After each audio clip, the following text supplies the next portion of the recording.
Hi, I just wanted to share a quick modification that I made to my Hornady lock and load. As you can see, it has the case feeder, which has been fantastic once I got it adjusted properly and figured out exactly when to adjust all various settings depending on what caliber I was loading.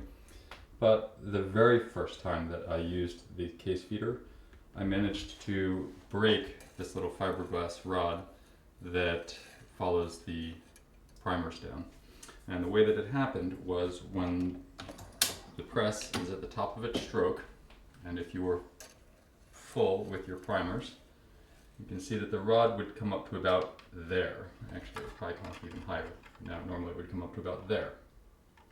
And what happened was, it didn't go straight up, but it was leaning a little bit to the side, and it got caught underneath this lip of the case feeder, right there.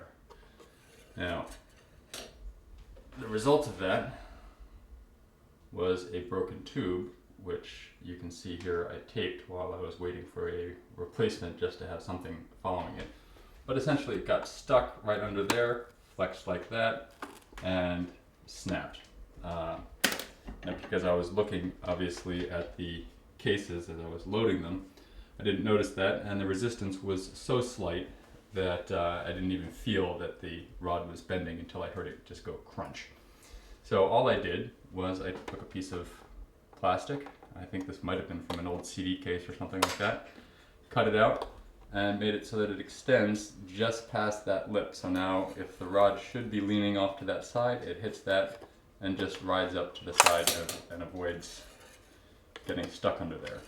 Originally I had tried to construct something, some big piece of cardboard or something that kind of came down like this, but it was ugly and just terrible, and realized that obviously a much simpler solution was to do this, just making sure that the bottom of it was far enough down that the rod didn't get stuck on the bottom side of that. Problem solved, and it doesn't look atrocious. In fact, you hardly even notice that it's there. So that was my one quick modification to my lock and load. Everything else being equal, this has been a fantastic press for me. I've loaded tens of thousands of rounds with it, and if that's the biggest problem I have, well, I consider myself lucky.